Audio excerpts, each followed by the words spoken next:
Hi, everyone, and welcome again to another one of my Gaudium et Spes 22.com Podbean podcasts and YouTube videos. I am Dr. Larry Chapp, and this video is not just my Podbean and YouTube normal podcast, it's also part of the series of podcasts that I do on behalf of Communio International Catholic Review.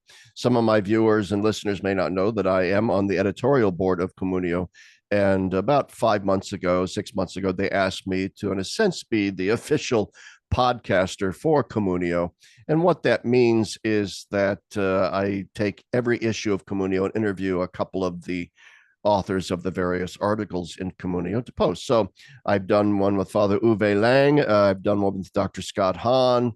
I think one other person, I hope they're not upset if I don't mention them but now today we have Dr. Lisa Lickona, who has an issue in the most recent issue of Communio, an article in the most recent issue of Communio.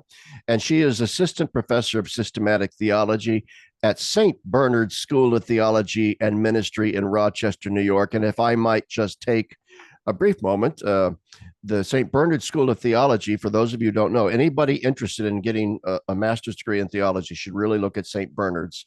It's in Rochester, New York.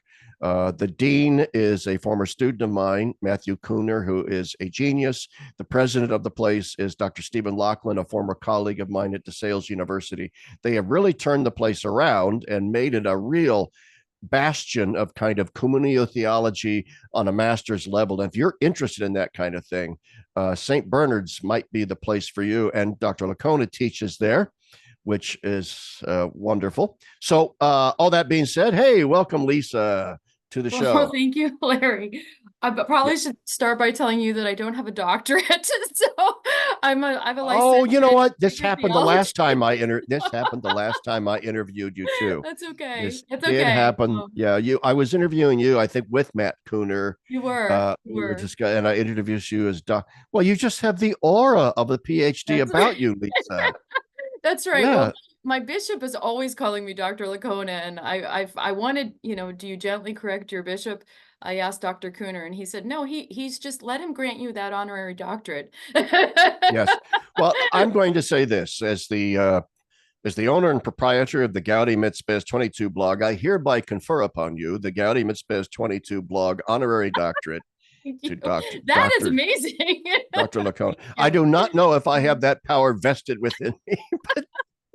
But I also want to thank you. Thank you for the shout out to St. Bernard's. And one thing I'll just say is all of our courses are 100% online. So sometimes Yes. people hear Rochester, New York, and they're like, I don't know if I want to go all the way to Rochester, New York to get a master's in theology, Yes. but I we're all do believe online. my wonderful wife, Dr. Carmina Magnuson Chapp, has taught some online courses for St. Bernard's, I think, as of Yes. even last semester. And I'd also like to announce for those who are interested that my lovely wife, Dr. Carmina Magnuson Chapp, is now once again the Dean of Theological Studies at St. Charles Seminary in Philadelphia, now just north of Philadelphia. I know some of my listeners and viewers know her, and that knowledge is not yet all that public, that she has taken back her old job down there. So those of you who listen to me from the Philadelphia area, my wife has returned to the building. So there we go. And that's It's wonderful news. That really and is. it's pouring down rain outside my window right now because we're getting, as we speak, the remnants of Hurricane Debbie. And we're supposed to get about 4 inches of rain and wind. So if the power suddenly goes out, because I live in the woods on a farm, then you'll know. But anyway, so let's get to it. Here is the issue of Communio. It's called Reforming the Church. That's the theme. Communio always has a theme for each issue.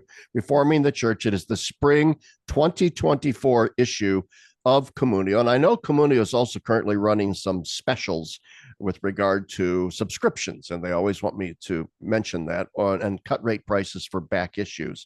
The title of Lisa's article is A Blood Transfusion for Theology. Pope Francis's C'est la confiance, Therese and Teresa.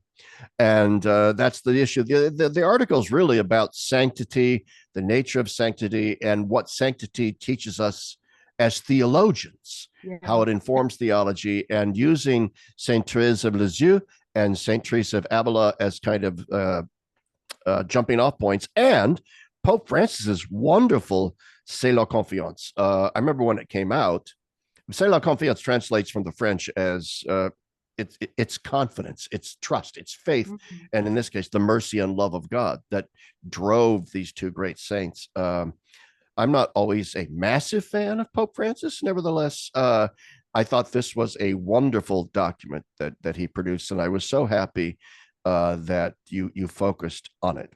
Anyway, so maybe you could just sort of what caused you to sort of focus on this particular document from, and I really want to emphasize a wonderful document, I think, from the Pope. The Holy Father has written something really beautiful here in C'est la Confiance. So maybe you could explain why that focus. Yeah, wow. It was a strange sort of a genesis. I had been asked to write on saints and reform for Communio, um and like kind of a dream come true, because once upon a time when I was much younger, I worked in the office there for Communio, never thinking I'd ever get something published, um but what happened was I was working on Teresa of Avila. I was focusing on her when this document came out. And it just surprised me that the way Francis was reading Therese, I thought it was a really beautiful, clear example of how to use a saint, the life of a saint, to illustrate and kind of infuse theology with a certain energy, I guess maybe is a way to put it.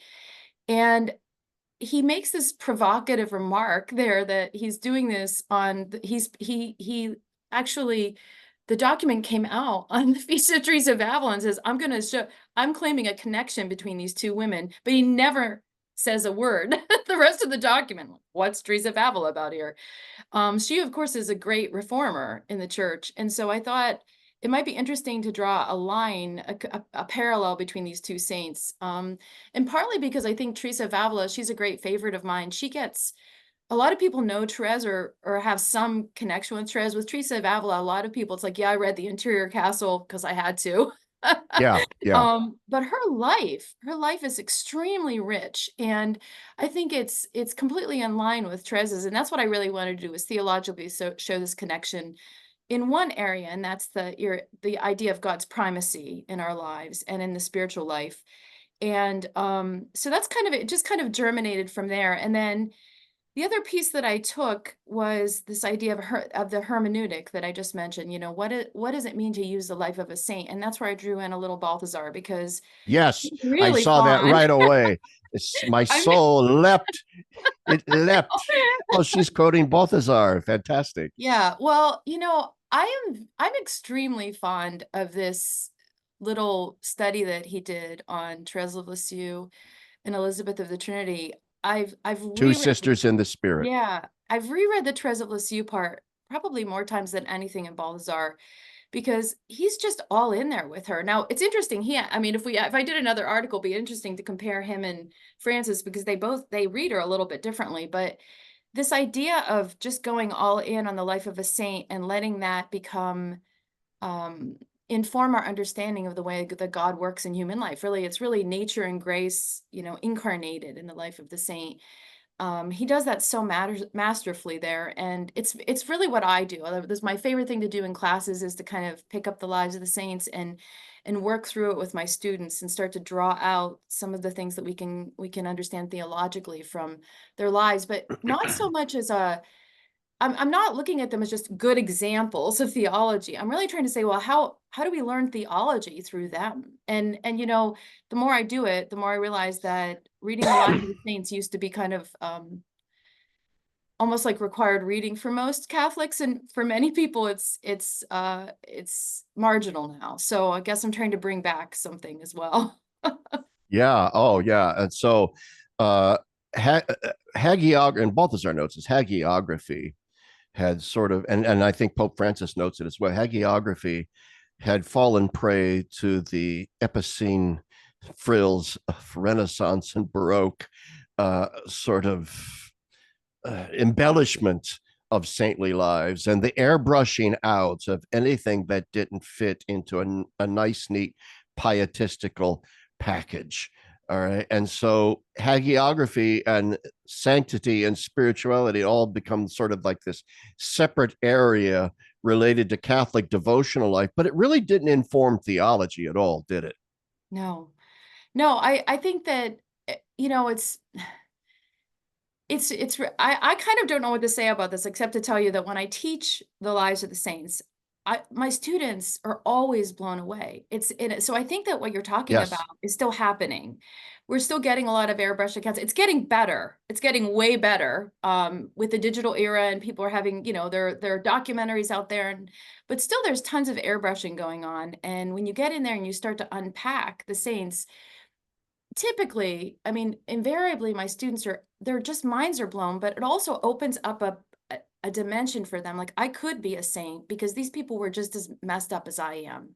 Sometimes more messed up, you know, Yeah. like I Yeah. get Oh, these yeah. people, I get students coming into my spiritual formation class, which is a required course here at St. Bernard's. Essentially, when I got handed the course, they said, okay, it's going to be we're going to learn to pray with the lives of the saints. That's going to be what this course is about. And I always have them write like a little spiritual biography at the beginning, like, you know, where's God been in your life all this time? And tell me about how it's on your relationship with him has unfolded. And invariably I get about 2/3 of them tell me about the terrible times when they fell away as college students, you know, and they're still kind of beating themselves up, flagellating themselves for that. And then I'm super excited because we get in and we read like Teresa, we read Ignatius of Loyola, you know, like Ignatius, he's a womanizer, he's a gambler, he's, you know, he's Yeah. Yeah. violent, very violent, you know, and you start to just sit with them and say, well, isn't it interesting what's happening in this person's life, you know, that they are as broken as we are all are, and yet suddenly something amazing is erupting in the middle there. And what they have to do is what they have to do is go with it, you know. And invariably the students come out of the class and say, you know, I didn't really realize God could intervene. He could be present to me in that way. I kind Yeah. of shut that door in my life already. So the soft focus hagiography, it's just does us no service because it actually takes us away from the real consolation that the lives of the Well, saints. and yeah, it has a negative ecclesiological impact too, I think. I mean, if you look back historically, to the early church where saints simply kind of arose by spontaneous acclamation and a cult Yeah. would arise around them on the people already had them the sense I identify with this person. That's why I'm attracted to their sanctity and so on. But then, when we went the official route of here's how saints are made, on the official Roman level, then you needed money and a religious order to push the cause. Yes. So the reason why certain people are getting pushed into sainthood, I'm not saying illegitimately, they're all saints, but the religious orders had oftentimes a kind of financial incentive. They wanted a cult to arise around this so they could build a shrine and earn money, pilgrimages, and so forth. And so there was this inbuilt need to airbrush out the mediocrities, the vices, the sins, the character flaws of these various saints on the mistaken notion that, well, then the cult will fail, the pilgrimages will not come. And so this was, I think, this had ecclesiological and theological ramifications, but I think now this has changed, greatly changed. Yes. uh and so I want to, that's why I wanted to dilate on this topic just a bit Yes. about the airbrushing of the saints, because now I think that airbrushing has ended, and I think that's overall a good thing. Kind of lost my train of thought here, but in other words, I wanted to connect it up then with your one of the fundamental insights of this thing, in this article, that, yeah, I think you get the quote from Balthazar that Yeah. this focusing on saints as they actually were Mhm. is like a blood transfusion into theology. Yeah. Okay. Before, saints were like holy cards and there was no blood transfusion into theology. Maybe you could unpack that just a little bit about Yeah. what Balthazar means when he says this is a blood transfusion for theology. Yeah. Well, you know, that's a really good question. And you know, it's so funny. When I read that quote, it just so matched with my own approach that I didn't sit down and try to unpack it in my mind, like what does he exactly mean? But It's it's in the so title. You better know I what know, it I means. know. I went and took it. Well, I think what starts to happen is, um, you know, for the theologian. a kind of a subtle there's a subtlety, a needed subtlety that happens because we're not just operating on a purely theoretical level. And this is the great temptation, I think, for because we're doing constantly doing work of the mind, right? So we're always functioning at the level of ideas. And we have to do that. There's no way you could, if you don't know, if you don't have the ideas grasped, and you can go and you could never read an article in theology anymore. Like, I Yeah. when I give my students Balthazar, even, I mean, I think I actually, because he wasn't an academic theologian. Of course, he's if not the most erudite theologian we could give them. But I often think, oh, just give them this little like theology and sanctity, and like my students come back and they're like, what have you done to us? Like, Oh like yeah. they're panicking. Um, I mean, at the beginner level, right? When they're just starting off. And so I think that I take for granted the level that I function at ideas, and I can quickly Yeah. move through that Yeah. article because I know what all these things mean, right? I understand what he's saying. What the saint does is it kind of catches us up short, and it makes us think, start to kind of work through these realities in sometimes in a very shocking way. And one of the reasons I focused on Teresa was, and I mentioned in the article that she often gets the soft focus, right? Because she's the a doctor of the church. She's the master of prayer. She went to the top, right? She had the mystical marriage, union with God. Everything is amazing, right? And when you read Teresa's life, you realize, and that's why I love to go back to the life, right? How she's struggles for years and years and years. And one aspect of the soft focusing is she's many times says in her life, I I for 17 I for she changed the numbers because Teresa, she's very free. But it's around 17 years. That's what Louis Bouillet does. He tries to do the math and says, I think it's about 17 years where she doesn't really pray in a meditative way, even though she's already had Yeah. experiences with God reaching out to her in prayer, right? And why doesn't she do that? She does it because she stops praying because she gets sick. She has a great experience of prayer and sickness. Then she goes back to her unreformed Carmelite convent where the women are, wearing jewelry, hosting friends in the parlor all the time, Running going out about town.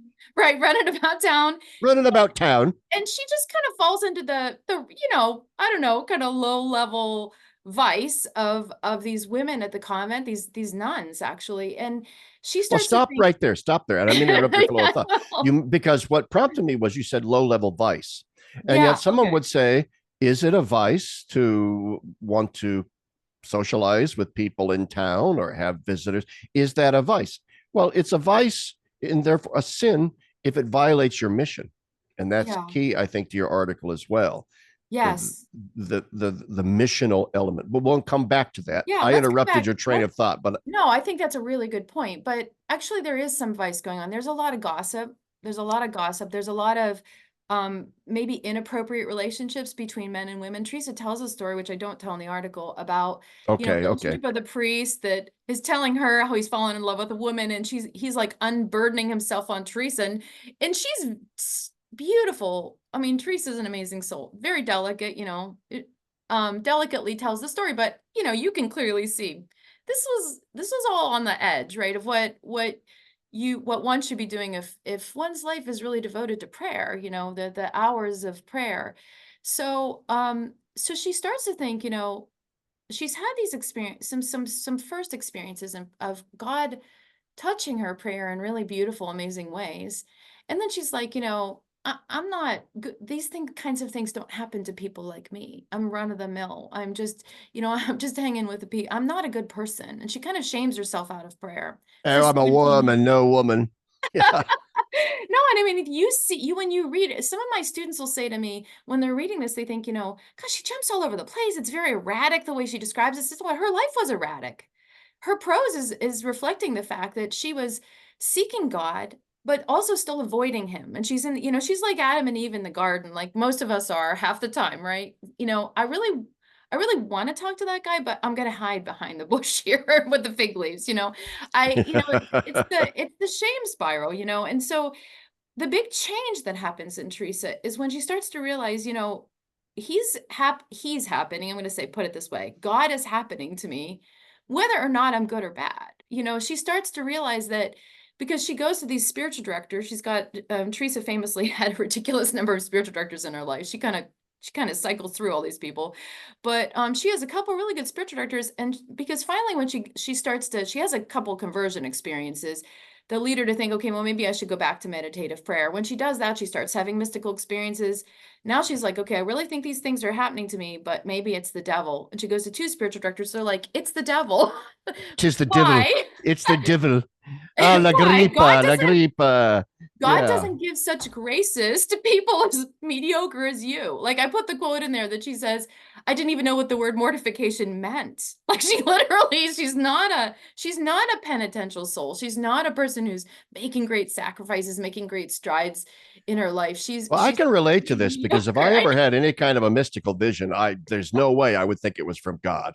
In my Well, case, there I you would I would say it's either from the devil or the bad mushrooms on a pizza I had that go. night. You know, it Well, would. now this is where I'm coming in, because God is always happening to everybody, and so, I think that that's where Teresa is a great teacher for us, that one of the things I try to teach my students, and I guess what I'm trying to teach in a more academic level in this article, is that he's that way in human life. He wants to be present to us. He wants to make himself known. And it's gonna happen to regular folks. And the saints are regular folks who They are. said, okay, you're in charge. That's confidence, right? That's the confidence, right? You're in charge. Okay, I'll let you be God in my life, right? I'll Yeah, let you you, mentioned this that she yeah. has this breakthrough into realizing the priority of God, the Yes. absolute priority of God. You mentioned that in here. Yeah. And that's, to me, a huge breakthrough for Teresa, because until that point, she thinks that she's bringing it down on herself. Like you were saying, like, it must be the mushrooms. I'm just, Yeah, I don't know, I yeah. don't know how people consume mushrooms, believe it or not, but, you know, I just think that this is the thing that's so amazing in her life. And I wanted to bring it forward because partly because of the mystical piece, Francis picks up on, like, kind of the everyday mysticism of Therese, right? Therese famously, and Balthazar, if you ever want to read the best summary of this, it's in Balthazar. He goes through all the ways she said, I'm not a mystic, I'm not a mystic, I'm not a mystic. And of course, she has some pretty amazing experiences in her life. She Now gets we're talking about Therese of Lisieux. Therese Let's of be Lisieux. clear. Sorry, Yeah, go jump to ahead. the little flower. I Yes. have to be careful. Not everybody. There's that Well, theology sometimes when thing people are again. listening to a podcast, the sound is not clear. So Teresa Okay. and Therese. So we're talking here Yes. about the little flower. Now we're back to the little flower. So go ahead. Right. Right. So I'll wrap up Teresa there. Teresa's got this reputation as a mystic and a master of prayer. What I wanted to show is there was a Teresa before Teresa. Okay, there was a Teresa who was struggling, fragile, shaming herself. Teresa, one of her great teaching is on the difference between false humility and true humility. I mean, true humility is truth. False Yeah. humility is, I'm such a bad person. I'm such a bad person. True humility is, you're God and I'm a creature. You're creator and I'm creature, and there's So in nothing. other words, she had a sort of Pelagian understanding of climbing, pulling herself up, Yeah. climbing the spiritual ladder by her own spiritual bootstraps, so to speak. And Yeah. then, and try as we all say, oh yeah, that's terrible. That's Pelagianism. There's an element of that in all of us, right? Yes. And that's why she's instructive. All of us are constantly bargaining with God. You Yes. do this, Lord, I'll do that. If I do this for you, God, then perhaps you'll do this for me. There's always this Pelagian bartering going on. Okay. And it seems to me what is instructive, therefore, as you lay it out in Teresa of Avila's life for us. Number one, she saw herself as mediocre, and therefore it speaks to the universal nature of the call to holiness, because we're all mediocre. But it Yes. calls to this fundamental sense that we will not break through into the real pursuit of sanctity until we let God be God. Yes. Yeah, that's great. And the thing about Pelagianism is interesting. One of my teachers, one of my favorite teachers of all time was Father Francis Martin. And he was a scripture scholar, has since passed away. He was at the John Paul II Institute when I was there, and also the Yeah. Dominican House of Studies. And I was fortunate enough to take classes with him in both places. He used to say, just off the cuff in class, 95% of what we have in our heads is heresy. He was always saying this. And of course, Yeah. I'm sitting, like every other student, I don't have 95% heresy in my head, but somehow that did trickle in. You know how it is as a professor, you say it enough times and somehow it gets in there somewhere with the students. And I recently, when I came back to teaching, which only happened, a number of years ago, I realized that what I had in my head was 95% of my 95% was Pelagianism. If I were going to say what is the Yeah. heresy the most, it's the American heresy. So it's floating in the air and we're breathing it in. We can't help it. And so the saints have been really amazing for me in that way. I feel that my big conversion when I started doing research on the saints, which I was doing with Magnificat for many years, was when I started realizing, they all have this breakthrough. I've got to let God be God. And that was a breakthrough Yeah. that I personally wasn't living, experiencing. And so, it has to trickle in, it has to come in. And And part of that, letting yeah, God be, and I'm always interrupting you, but I just yeah, want to no, try please go this out. ahead. Yeah. Part of letting God be God, to tie it into Pope Francis, Yes. c'est la confiance, is to well, what does it mean for God to be God? Well, God is mercy, God is love, Yes. and to not impose upon God notions of judicial, massacre, the harsh, horrible, pound of flesh seeking judge, but the merciful, all loving shepherd. Yeah. This is what it means. So to have that breakthrough, then to just hurl yourself into this infinite abyss of love and mercy is what Teresa of Avila is talking about, right? Yes. And now of course, you're getting to Therese because that's a very Therese image, Yeah. right? Yeah. I always think, in fact, I think I got this from Balthazar at one point, the idea that Therese is kind of what summarizes Therese's doctrine is the little child hurtling themselves into the arms of the father, right? And I love that I had one of my kids, this completely surprised me, but it was a great lesson. Children teach us the best lessons. I'll never forget. They were standing about 4 steps up on the stairs and I was walking past them. And, like kids they totally trust their parents. And I'm walking past and this child jumps, unfortunately, those parental reflexes kicked in and I turned and grabbed that kid. But it stayed with me. I was like, that's Teresa Lisieux. She just doesn't even care if God's looking. He's got to be looking. He's the father, right? He's Yeah. my Yeah. parent. And so I can throw myself at any moment, at any time into his arms, and he is going to catch me. And you're right. It's the mercy and the love that it's mind blowing, because it changes. I think this is what you see in the lives of the saints. It changes life. It changes what you're capable of. And I think for Francis, one of the reasons why he's picking up Therese is that if you go all in with confidence, it changes your relationship to the world. And that, Francis, of course, that missionary dynamism that he's trying to bring forward for us, that the church is mission.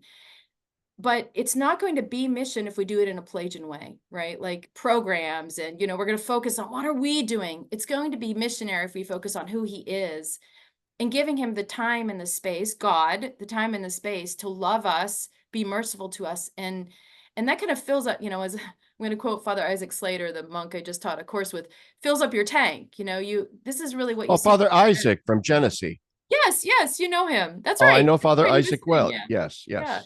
Yeah, yeah. We just co-taught a course on prayer at the Abbey. And no, I think this is the thing that if I can use those simple metaphors like throwing yourself into the arms of a parent or filling up your tank, right? The whole idea that when we let God be God, what are we doing? We're letting mercy kind of penetrate every aspect of our lives. But and this is where it's part of the spiritual journey, right?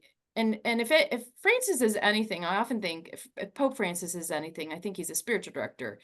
It's a journey with God to get to the point of letting that mercy penetrate and touch us. And Therese and Teresa and all these saints, they're on these long journeys. And that's part of the reason why we have to look at the full mission, to come back to that theme. Because what you see is God's at work in them and he's making something happen in their lives that then becomes, if I can put it this way, an object lesson for us, a way that we start to see better how mercy is at work in our lives, or could be at work in our lives. Yeah, that is so beautiful. And I agree about Pope. I think Pope Francis is like a spiritual director. I'm not certain it's this part of my critique of this pontificate. Pope Francis is a wonderful strength. He's a wonderful person. He has all of these beautiful spiritual insights, and yet I'm not certain that those necessarily translate into being Pope, into governing the church properly or whatever, because he does have this spiritual director's soul. And anyway, I don't want to go down that rabbit hole, but to me, I think that's an interesting insight. And to then tie that notion in back to your article and Teresa of Lisieux in particular, and Ratzinger even mentions this at the beginning of Introduction to Christianity, that Teresa late in her life went through the dark night of the soul. Yes. And I think it's important to understand, as you point out in this article, that the saints, that their sanctity is not a generic one size fits all sanctity. It's missional and vocational. Each and every unique saint, tailored to his or her age, era, is going to give us this is how it's a blood transfusion for theology. It's going to give us a unique insight into all kinds of different facets, like a diamond has different faces of what holiness is. Okay. And so my point is this: not every saint experiences the dark night of the soul in the same way. That's right. And Teresa of Avila had the dark night of the soul, but I think that it was probably different than the dark night of the soul, say, of a Teresa of Lisieux, or even of a Mother Teresa, who have experienced, in a sense, the pain and the suffering of modern post-enlightenment unbelief. Yes. That permeates like a gas in the air we breathe. As I like to say, we're all infected with the bacillus of this atheism, this de facto atheism, whether we want to admit it or not. So God is calling up to us, and this conjures up the notion of co-atonement, if you will.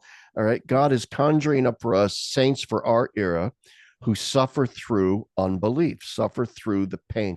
So maybe you could talk a little bit about that, because it shows up in Teresa of Lisieux's diary. Maybe you could talk about that. Yeah, this is a really big topic, and obviously could have written a lot more on it. The Dark Night, first of all, that concept comes from John of the Cross. John of the Cross.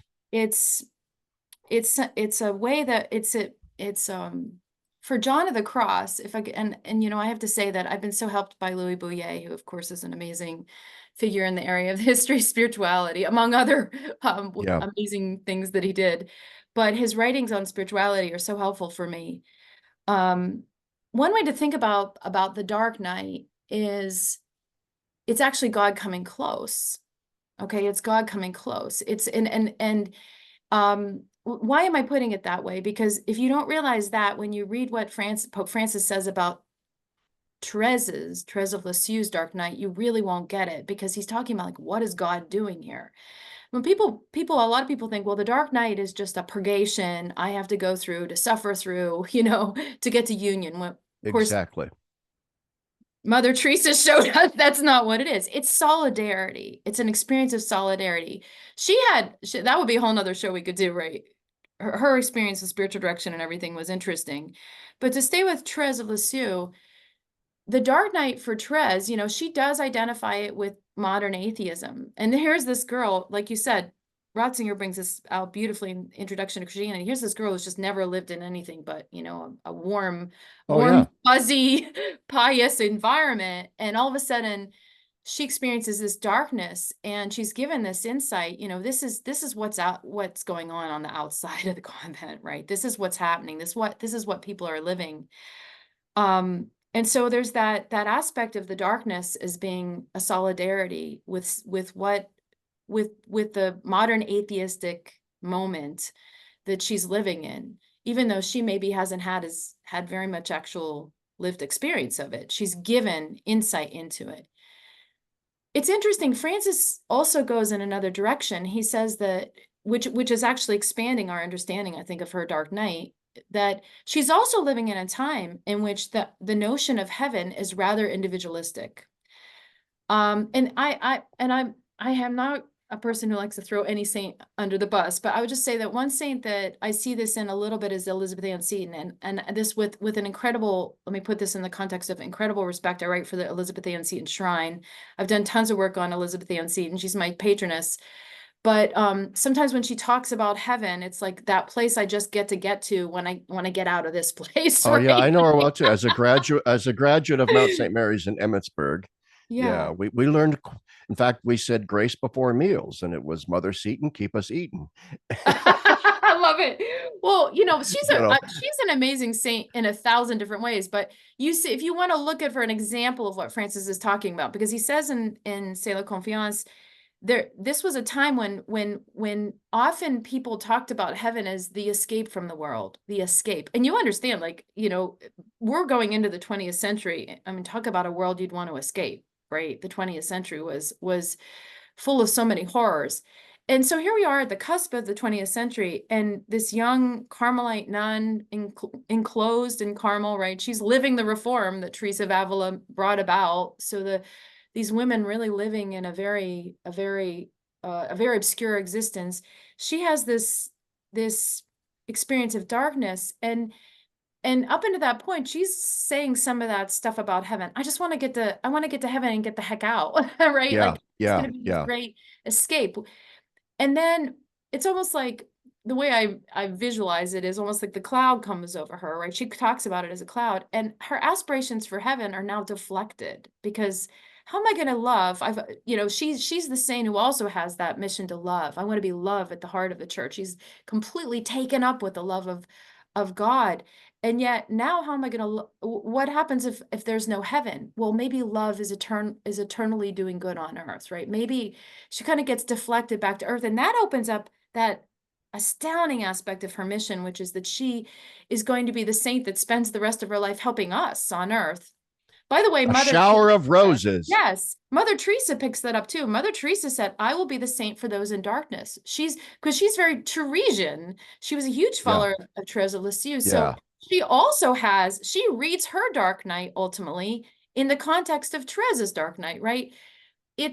We're living for each other. There's a solidarity, and it doesn't end with heaven. It's not yeah. heaven isn't the great escape. And I've noticed too, and I haven't connected the dots as to why this is theologically, but it does always seem, and Pope Francis makes this connection, that there's a connection between Pelagianism and a Gnostic Manichaean sense of fallenness, so that, this veil of tears, which can be understood properly, but that this earth is just this horrible, wretched, terrible place that we need to escape out of, like a canary getting out of its cage. What's the play on Greek words in Plato? Soma sema, the body is a tomb for the soul, and all that sort of thinking, and that heaven individualistically is just a place where all the canaries go, you know, once they get out of the cage. And there's that always that link between Pelagianism and Gnosticism. And once one breaks out of Pelagianism, it seems almost as if then, because you've thrown yourself into the abyss of love and mercy, confidence in that the Gnosticism goes away as well. And you begin to Yes. realize I'm missionally called to my neighbor, Yes. you know? And I don't know what's happening. That's how my article ends. I kind of end with that quote from Pope Francis about not knowing what's going on in every other soul. The connection there, I think, are, just to, because you express it so well, but one aspect of the connection is the fact that heaven is not a reward. It's not a reward for us being good. It's eternally being with That's God. it. Eternal That's it. It's the communion. reward aspect. You're absolutely Yeah. right. Yeah. And so eternal communion, but the further you go into communion, the more you're letting God be God in you. And so we're back to Paul or John, depending on whether you want to do it as the en Christo or you want to talk about abiding in him, right? How you want to Yeah. put it.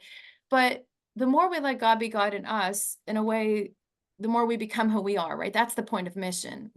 It's not, I and God are not opposed to each other, but the more that I let God be God in me, right? Let God be God, Yeah. the more I become who I am. But also in becoming who we are, there is kind of an explosion of knowledge. And maybe this is where I would suggest we're challenged as theologians, because we want to know, we want to be able to put words and names on things, but we all know that at the end it all resolves a mystery. But that's beautiful. I mean, I don't want to get too zen about it, but there's an unknowing that happens in the spiritual life. And this is not zen. Okay, this is John of the Cross. This is the cloud Yeah. of unknowing. This is the Christian classics in spirituality, where in at a certain point we have to completely submit to the mystery of it all. And um capital M mystery. And I think that that's the place where Gnosticism, is defeated in us. And the question I had at the end of the article, and I guess this is where the rubber hits the road with Pope Francis, is, what does that mean? What is that? How does that, what do we what does that mean, when we're talking about things like morality, like, well, how can we bring these things together, being able to make objective judgments about sin and also an unknowing in front of others, simply because God's the mystery in their lives as well, right? I can't comprehend or limit what God can do in that person's life, any more than that we see in the lives of the saints. He can just jump in anywhere he wants. He's not limited. That's true. I Yeah. mean, si comprehende is known as Deus. I mean, if you can Yes. going Yeah, back there to you go. Augustine, Thank if you. you can go back to Augustine, if you can comprehend it, it's not God. That then also means, if you think you can comprehend the inner workings of God's grace in another human soul, when you can't even barely discern the working of God's grace in your own soul, Right. you know, Right. how in the heck then you get these online warriors out there, confidently asserting the eschatological census of who's in heaven and who's in hell.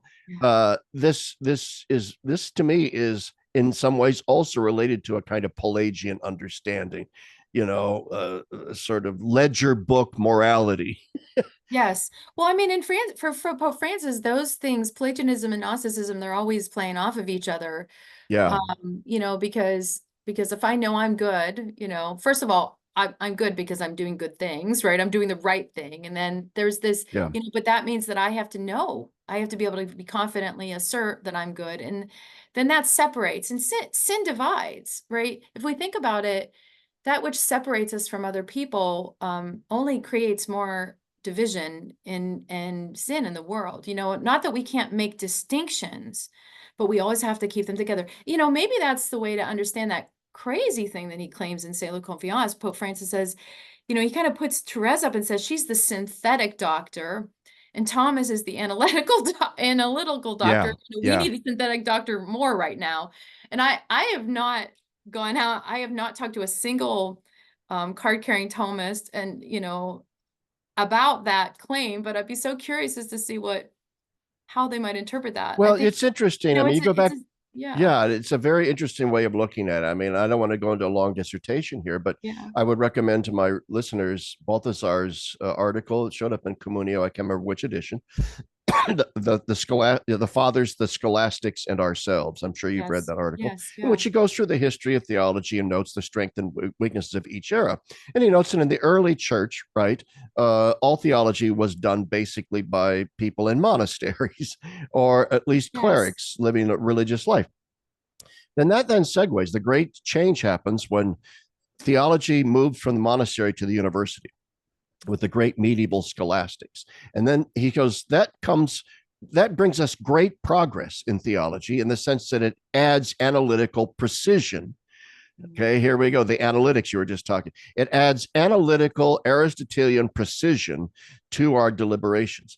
The downside is now all of a sudden spirituality. Even though Thomas Aquinas was deeply mystical and spiritual, his yes, epigons, those who yes, followed, those who turned Thomism into this analytic system of deductive reason, now push spirituality out into the hinterlands of yes, piety and subjectivity and so on and so forth.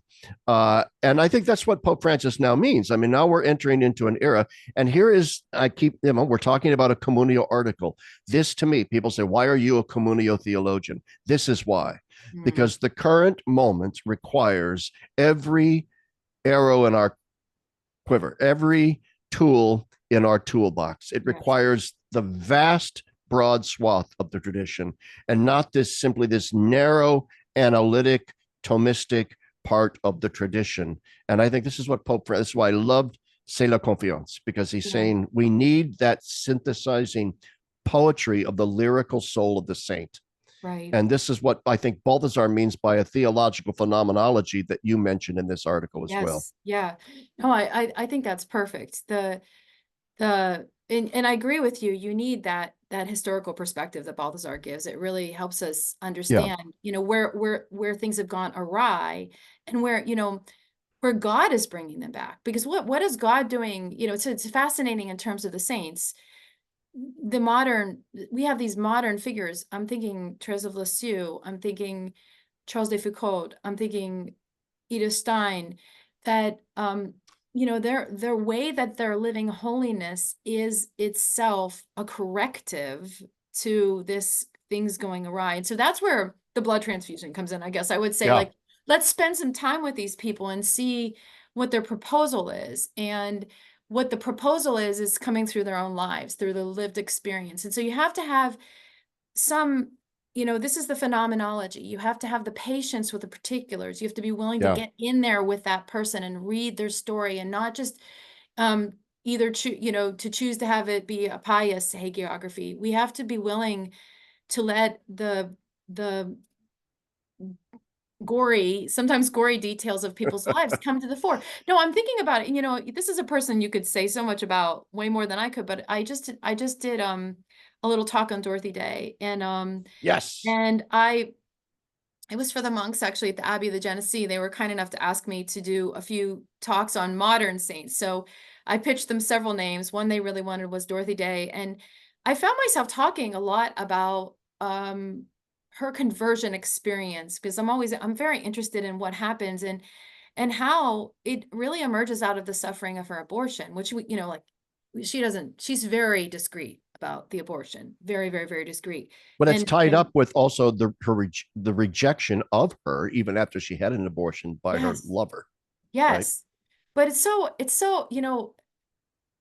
there's been this bit of and I don't follow all the arguments, but people have different feelings about how much do you emphasize this in Dorothy Day's life. And a lot of the followers of Dorothy Day thought, well, we shouldn't make a big deal about the abortion, because then she just becomes like a puppet for a movement, and we want Dorothy to remain Dorothy.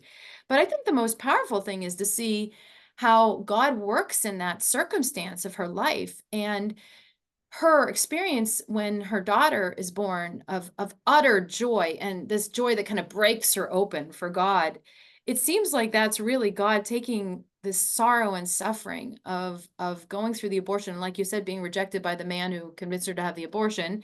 And then it becomes this ground, this fertile ground, the suffering itself, for this incredible experience of God. And so in that way, we can all sit and talk about that experience and look at the particularities of it, and see how her whole all the whole dynamism of her life emerges from that encounter with God in the midst Yeah. of suffering. I really, I think that little piece that she wrote it for one of the socialist publications. The Masses, was it the Masses or the New Masses, where she tells the story of her birth? Do Yeah. you know that little piece? Yeah. I think it's astounding. It's such a classic Dorothy piece, because she's delighted to be in the hospital with she describes every other woman that's there, and stages of birth, from the Yeah. scullery maids to all the way Yeah. up, and it's Here so comes it's so everybody. Yeah. yeah, and that's Dorothy Day, right? She had that incredible solid capacity for Yeah. solidarity with other people. So to go back and look at the granular aspects of her life, it opens her up and her theology up for us in really astounding ways, I You think. know, you use that word granular in your article as well, and Yeah. I don't think we use the word granular enough. So I'm committed to using it again, Okay. I don't because even know where it's these things come from. They come well, out of from like it's one of my so kids. descriptive. It's kind of Yeah. almost onomatopoeic, if you ask me. It's granular, meaning you want, because it's so important. Once Yeah. again, it's not one size fits all. It's not generic. the devil's in the details, if I Yes. can throw the devil in there, Yeah. in the Yes. nitty itty bitty nitty gritty bits and pieces, the flotsam and jetsam of this person's life. That's where the sanctity is emerging out of. I tell people all the time, the word diabolical comes from, the two Greek words diabolein, which means to throw apart, to throw apart. The essence, therefore, of evil is that it wants to disintegrate us. It wants to Yes. destroy the divine form that God has in mind for each and every. This is what it means when we say God creates each individual human soul in an act of special creation. What it means is that God has a design and a form for each and every one of our lives that he wants us to grow into. And the essence of the demonic, the diabolical, is to disintegrate that and throw that apart. So our entire mission is to take those granular aspects of our lives Yes. and to create a beautiful form out of them. Yes. and and I And that's think what that's God come. wants. He integrates for us. That's Yeah, the divine, the Holy Spirit is always acting to integrate so that the more you go on this journey with him, which we're all called to, right? We all have a unique mission. This is one thing I love to say to my students, because this is another thing that hasn't gotten out there yet, right? For whatever reason, this beautiful teaching of Balzar, which Francis clearly completely agrees with, that we all have a unique mission. We all bring something to the world that nobody else can bring to the world. And that there's a story that God is writing with our lives. And so part of that, when we kind of enter into that journey with him and say, okay, I'm following you. I want to see what the story is going to be. He integrates even the most disparate elements of our lives and starts to yeah, help us understand yeah, ourselves. Well, that terrible thing I did when I was 20 years old, when I was in college, how was he at work? And honestly, the best saints writings are these ones where the saint goes back, like the Confessions is the paradigm here, right? Augustine goes back and says, gosh, you were everywhere. I didn't see you, but you were in everything. You were reaching out to me, you were addressing me, you were wooing me in my life the whole time. That's when you start to get, what was my life really about? Like, that's the true biography, the true life, is when you start to see, whoa, this was all God, and he's always been at work, and now finally I'm paying attention and I'm trying to enter into yeah. what he's doing here. And there's a really beautiful little piece that Charles de Foucauld wrote. It was a prayer. He wrote it on as it's a retreat note. You can read it in his writings, and he goes back and he's kind of in a modern Augustine, right? Because Oh yeah, I love he him. he was actually, they say, worse than Augustine, because what was his famous quote? Like, I rent women by the day, or something like that. I mean, he was really bad. Oh, he But was he terrible. he goes back, and I read this in class with my students too, say, let's read what after we've read like his life story. I said, first read it from the kind of hagiography, like the the top down, like, here's what happened and here's where God entered his life, read this dramatic conversion. That's And right. then there's God, it's like, not God, not God, God, right? Well, when he gets to a certain point in his life, though, he looks back and he's like, oh no, God was in everything. And That's right. he's reading God's presence in the worst excesses of his life. He says, I was hosting these parties, and there were all this debauchery, and in the middle of it there was like this unhappiness at the core of my being, and that was you, God. That was the Holy Spirit, that biting and pricking of the conscience. What are you doing here? Is this really making you happy? He can go back and discover that after that. It's all Yeah, integrated at that point. that the path to sanctity gives us new eyes. It's not, Yes. when we say that Yeah. God gives each one of us a unique mission, that doesn't mean that every single one of us is now going to lead a radically different life from everybody else. It means that I now have the eyes to see how, let's say you're a parent, a stay-at-home dad or a stay-at-home mom or whatever, and you say, well, 8 billion other human beings on this planet apparently have the same vocational mission to be a parent. So how am I unique? Well, you're unique in the sense that you're a parent to Tom and Sue and Pete and Linda, all right? And not to those other kids. In other words, there's a uniqueness to your children that no other parent has. There's your unique mission. You're raising these particular human beings, Yes. these particular souls with their particular stories. And what sanctity does is it gives you the eyes now to see not just all these past bits of your life that you're now putting together into a whole. Oh, here's how my past abortion fits into my life. Yeah.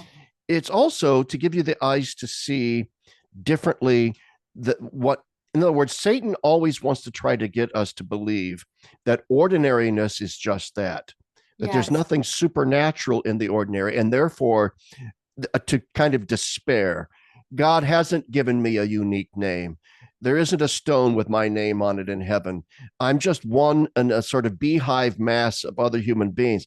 That's why I want to quote you quote on footnote 73 of your article here, Yves Congar in his book True and False Reform. And you Yes. say it is to insist that the end is the end and that all the rest is means. In other words, God is ultimate, that the source is the source, and all the rest is truly only an instrument, a stage, or a form of relative importance. Here's the point then. It is said about Peggy that, quote, the prophet always sees the opposite of everybody else. He reverses the apparent order of things that is actually false and rediscovers the real order. That Mm. doesn't mean necessarily the saint, as Piggy is pointing out, isn't going to create a revolution where everything changes. What it means is simply you're going to look at the exact same things. And the late David L. Schindler made the exact same point. The saint is someone who simply sees differently Yes. than everybody else. And so you're looking at the same thing, but you see it differently. And therein is where you begin to discern the unique movement of the Holy Spirit in your own life. But you have to have those new eyes. Yes. No, I love that. I mean, the thing about the ordinariness is a fascinating point because we write off the things that happen to us every day as, well, that just happens to everybody. And then maybe we lose the the way that God is becoming incarnate. Like he is always Yeah. becoming flesh again, right? The word has to always become flesh, right? So in your life, it's going to be new. And I think that this is the thing that we lose these opportunities to discover where he's at work because we write off so much. And maybe I think not even just the ordinariness of it, but sometimes the badness of it. So many people say things to me like, I've got three great kids, but then there's this one kid that, has left the church or is struggling with gender dysphoria, like, so it's kind of like, I did Yeah. really well with these three, but see, and so Yeah. clearly but one way to look at life is to say, well, that's precisely where God is at work. And maybe you are going to be the parent, you're going to be the saint who had to struggle with a totally unique difficult situation Yeah. that's emerging in your own life, and to say and to not cut yourself short, but to say, I'm being given everything I need to respond and find discover him in these circumstances and live into these circumstances in the way Oh, that amen. is unique. Oh, yeah. C.S. Lewis said, we need to remind ourselves that no matter what human being we're encountering, we're never encountering a mere mortal. And Yes. and what I like to point out, and Chesterton says it's great these days. People love humanity in general, but nobody in particular. And so, the point I'm trying to make about unique, and you just said it beautifully as well, beautifully, is that to use a Balthasarian term, everybody in our life forms a constellation. Yes. A The consolation, constellation. yes. Okay. And Yeah. it's a unique constellation that Yeah. nobody else has. Like I myself, I've got this blog, I publish things, yeah, I go to Rome and all this, and people say, and yet my guess is that when I get to heaven, the most important thing about me, the most unique thing about isn't Larry Chapp, theologian, blog writer, blah, blah, blah. It's that I'm the father to Kelsey, the husband to Carmina, brother to Suzanne, Randy, and Tony, and son of Roger and Clarice, and friend to that idiot Rodney Hauser and a bunch of other people. Okay. That's what's probably going to be. In other words, if I'm unkind to the stranger in the checkout line at the grocery store because they annoy me with how slow they are or something along those lines, then that is probably a bigger red flag to my sanctity than whether or not I've said all my prayers properly, Lord, today, and so on. And that's my point. We need to focus these new eyes of sanctity on the constellation of people that God has brought, and that constellation of people then will then provoke from us other aspects of our mission. It was because of that constellation of people that I encountered in my life that I got into theology and I did what I did as a theologian, while you're doing what you're doing as a theologian. Yes. And so in a sense, I'm called to this sub vocation of theology because of the primary vocation of the constellation of human beings that God has littered my life with and made demands Wow. upon me.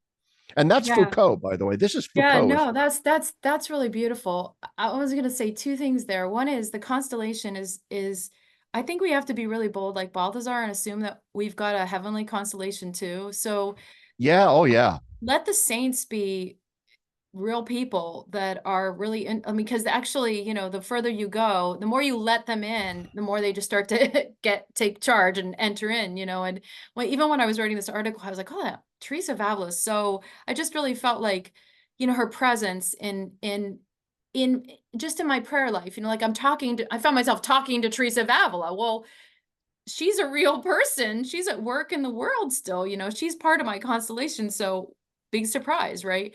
But the other thing I guess there is, I would always just say, we have to come back to the confidence, because as easy as it is to think about our lives in terms of like, what did I do good today, which is important, or bad, where did I fail, where did I shine? Um, you know, there's always the love that we have to immerse ourselves in that gives us the capacity to do good. And my experience of when I get to the end of the day and I do that kind of like examination of conscience, or examine, is that I find myself always coming back to, the times when I've struggled with, impatience and anger and all that.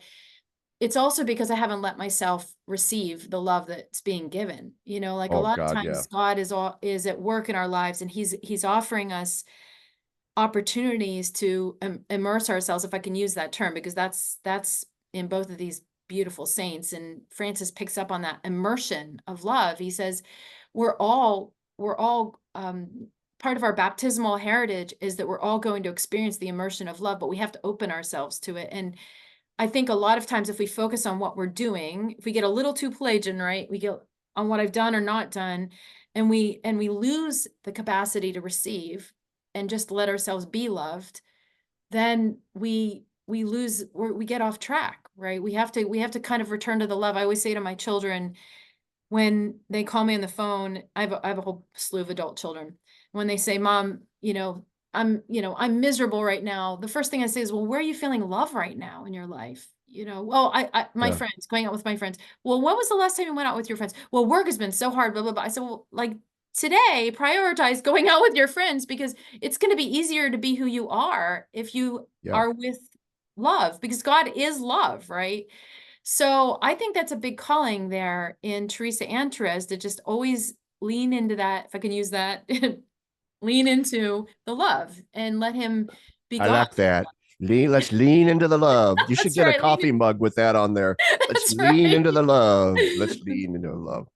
All joking aside, though, I think that is so true to, I've had confessors in my life say the same thing to me at various points, just, you need to go to your happy place. Okay. There you go. Where's your happy place? And obviously there's bad happy places and good happy places. And yeah, you need to go to your good happy place. And that is not, in a sense, a compromise. It's a recognition that God wants us to be happy on a deep spiritual level, and that involves Yeah. getting in tune with that constellation of people in our lives.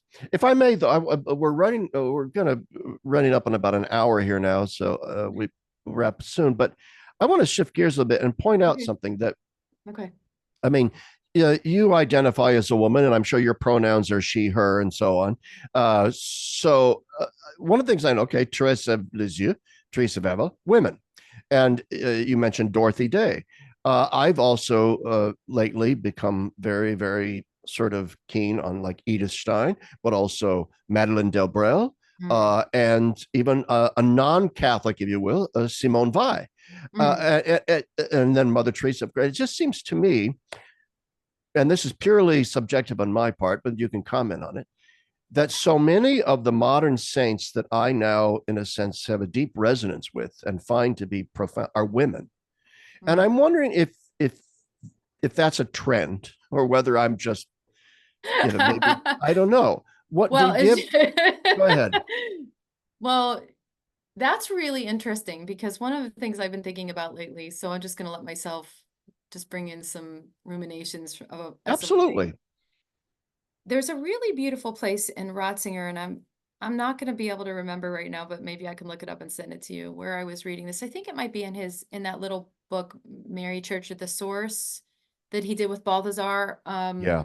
Yeah. I haven't read that Because in I used some years. of those essays in class, trying to think of, but he talks about in the moment of the crucifixion, God the Father is silent, right? That's Jesus' dark night, right? Yeah. The parent, apparent, because it's not true abandonment, right? Margaret Turek makes the point so well, right? It is not, God is not abusing his son here, right? He is silent, but The this is the father was moment. never closer to the son when the son wasn't feeling his presence. Right. Yes, it's this moment of but it is but the voice of the father is silent, and Ratzinger says in this essay that Mary, and I'm paraphrasing this, but in the vision in the figure of the mother of God, we see the compassion of the father. And lately I've been thinking about these women saints and how we have been living through this very dark time, and it is as Ratzinger, Pope Benedict says, kind of the Holy Saturday of history, the 20th century, and now we're into the 21st. And I think that these women saints really are they're the figures of the compassion of the Father, that they become his face in human history. And I mean, there's a lot to ponder there, what it means. Yeah.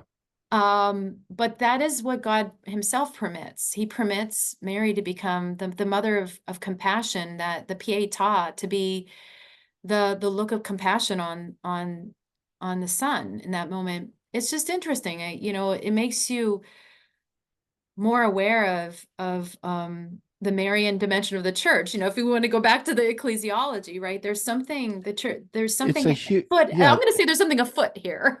there's a, it's a foot. Well, it's an immensely important topic, one I am not qualified to speak on because, on the one hand, you don't want to over essentialize and harden into categories. This is what it means to be a woman. This is what it means to be a man. Because Yes. there's too many feminine men and masculine women that break out of that mold Mhm. to over essentialize. On the other hand, there are differences, complementary differences between men and women. And it does seem to me that, generally speaking, with exceptions in mind, there is a softer, gentler, more compassionate aspect to the feminine than there is Mm. to the masculine. And and and I think that's because there is, I think, in the woman, in the female, a deeper reservoir for empathy than Mhm. in the male, which is why I think modern female saints have a greater empathy with unbelief and atheism and so on than male saints have had.